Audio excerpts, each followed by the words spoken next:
السلام عليكم زعما في الحلقه هذه غادي نبعدوا شويه من لي مولوس ولكني غادي نمشيو للمولوس اللي صغير يعني دو بوتيت طاي. في الحلقه هذه غنهضروا على لو بولدوغ فرونسي.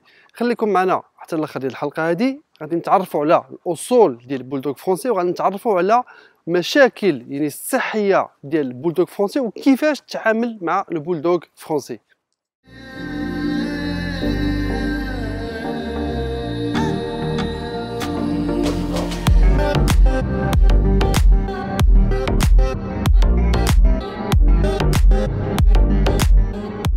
البولدوغ فرونسي كيعطيك واحد الانطباع انه كلب شرس، ولكن في الحقيقه هو واحد الكلب اللي افيكتيو، يعني كيتمتع بواحد الحنان وكيتمتع بواحد الحب يعني بزاف تجاه مولاه.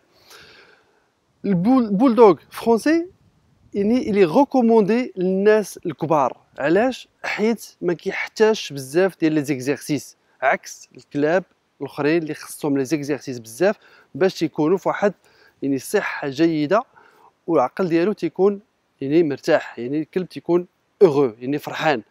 بولدوغ فرونسي ديما فرحان، بولدوغ فرونسي عنده واحد لو كاركتير ديما فرحان وتيبغي اللعب، يعني تيبغي اللعب مع الكبار ومع الصغار.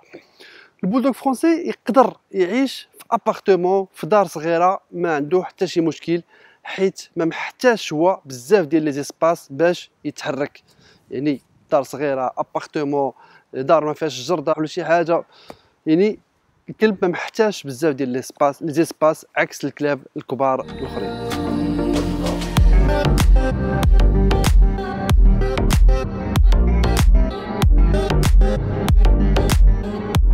الاصول ديال البولدوغ فرونسي. منين جا لو بولدوغ فرونسي؟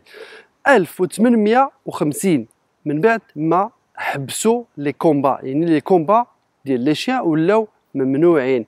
هنا العمال البريطانيين داو معاهم لو بولدوغ اونغلي لفرنسا. من بعد ما داو معاهم البولدوغ اونغلي لفرنسا، هنا لاقاوه مع لو غاسيي دي فوبور اللي هي واحد لا غاس فرنسيه. هاد لاكوبلومون هذا ديال بولدوغ اونغلي مع الغاسيي دي فوبور عطاو بولدوغ فرونسي. هنا الانتاج ديال البولدوغ فرونسي كبر بزاف، حيت ولا واحد الاقبال كبير على البولدوغ فرونسي، خصوصا لي ستار، يعني الناس اللي مشهورين، الناس اللي يعني معروفين عالميا، يعني لي ستار ولاو مهتمين بزاف بالبولدوغ فرونسي. اذا بولدوغ فرونسي الاصول ديالو فرنسيه، خصوصا من باريس.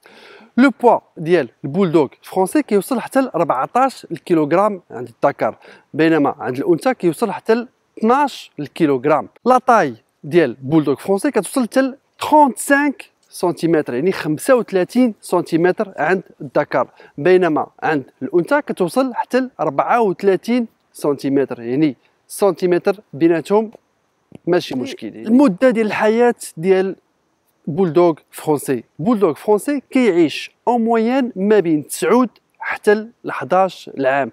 ما تنقولوش يعني كلب اللي كيعيش قل او كيعيش اكثر او معرض للامراض او ماشي معرض للامراض، ولكن يعني اون موين كيعيش ما بين 9 حتى ل 11 عام. بالنسبه للدريساج ديال البولدوغ فرونسي، الدريساج ديال البولدوغ فرونسي ما كيتطلبش بزاف ديال الامور. يعني هذا الكلب هذا سيت كلب اللي هو ديما فرحان، عنده واحد الكاركتير اللي هو زوين و تيبغي اللعب، يعني تيبغي اللعب بزاف، يعني كلب اللي هو ديما ناشط.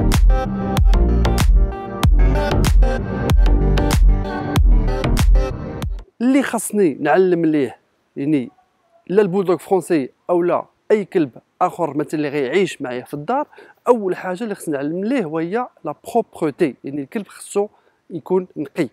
باش نعلم الكلب ديالي لا بروبرتي على الاقل خاصني 3 ديال الاسابيع انا كنخدم مع الكلب ديالي، يعني خصني نراقبه، خصني نشوفو فوقاش كيدير لي بوزوان ديالو، وديك الساعات نخرجو باش يدير لي بوزوان ديالو على ليكستيريور، يعني برا. يعني الكلب ديالي اوتوماتيكمون يعني 3 الاسابيع كيتعلم انه خاصو يدير لي بوزوان ديالو برا، يعني ما غاديش يوسخ ليك. يعني كنتفاجئ ان بزاف ديال الناس اللي كيملوا دغيا من كلابهم، حيت كيديروا لي بوزوان. اي واحد يعني دري صغير الا خليتيه بلا لي كوش غادي يوسخ لك الدار عاديه، سي اوتوماتيك. دونك الكلب صغير بحالو بحال الدري صغير، يعني ما تيعرفش. البولدوغ فرونسي كيبغي يتعلم بزاف ديال الحوايج، يعني كيقول لك غير علمني غير علمني. اي كلب يقول لك علمني، يعني كيبغي يتعلم بزاف د الحاجات. دونك انت عطيه شويه ديال الوقت، عطيه شويه ديال الخاطر، وعلمو انه يدير لي بوزوان ديالو يعني برا بطريقه ايجابيه، كتفيليسيتيه ملي كيديرها، وديك الساعات تيتعلم وهو تيكون مرتاح، وانت كتهنى من المشاكل ديال الوسخ.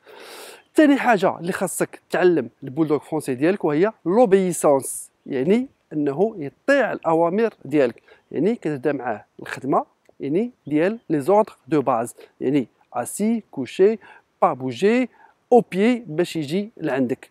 دونك هادو هما الامور اللي خاصك يعني تعلمهم للكلب ديالك منين يكون صغير.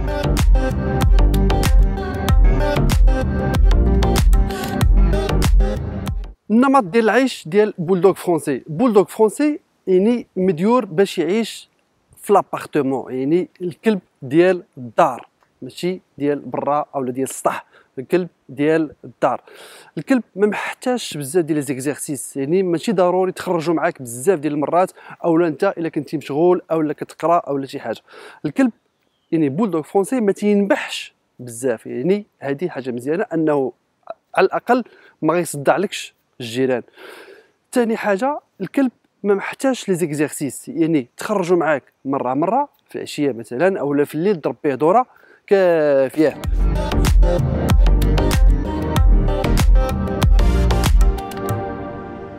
البولدوغ فرونسي معرض لبعض المشاكل الصحيه. غنعطيك 3 ديال المشاكل الصحيه اللي كيتعرض لها البولدوغ فرونسي. اول حاجه وهي ان الميزو ديالو اولا الفم ديالو يعني مزير، يعني البولدوغ فرونسي عنده واحد الميزو اللي هو مزير، يعني يقدر يتعرض لدي بروبليم دو ريسبيراسيون، يعني دي بروبليم ريسبيراتوار، يعني ما يقدرش يتنفس مزيان. وهذا خصوصا في حاله الحراره، يعني ملي تكون الحراره بزاف، ملي كتكون لا شالور. يعني ان الكلب ديالك يعني بولدوغ فرونسي ما خاصكش تخليه معرض بزاف للشمس، يعني ما تخليهش في الشمس، رد ليه البال. ثاني حاجه وهي مشكل ديال العينين. مشكل ديال العينين، الكلب بولدوغ فرونسي عنده واحد الحساسيه يعني في العينين ديالو، يعني خصك دائما تنظف ليه العينين ديالو بواحد المحلول. يعني شوف مع الفيترينير اللي يقول لك شي محلول يعني اللي تمسح ليه العينين ديالو كل مره. ثالث حاجه وهي لوبيزيتي، يعني الكلب يقدر يغلط دغيا. دونك الا عندك ذكر رد البال، دائما ما تخليهش يفوت 14 الكيلو. يعني الماكله اللي نقول لك وهي 2 ديال المرات في النهار، توكلوا مره في الصباح وتوكلوا مره في الليل، ولكن رد البال ما تخليهش يفوت 14 الكيلو. وبالنسبه للانثى ما تفوتش 12 الكيلو باش الكلب ديالك ما يغلطش. وبالنسبه لونتروتيان ديالو، البولدوغ فرونسي عنده شعر قصير، يعني واحد البروساج مره في السيمانه كافي. ولا بغيت غسل ليه بواحد الشامبوان اللي يكون بي اش ديالو نوتر، يعني شامبوان ا بي اش نوتر.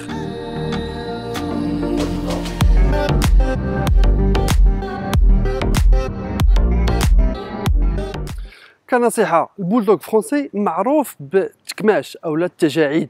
يعني بالنسبه للتجاعيد اولا الا لاحظتي فيه يعني التكماش بدا في الكلب ديالك، هنا كنصحك بالسيروم فيزيولوجيك، يعني مسح ليه مزيان بالسيروم فيزيولوجيك راه كيتباع في لي فارماسي، وخليه حتى ينشف مزيان، وابليكي لا فازلين، دير ليه الفازلين وخليه.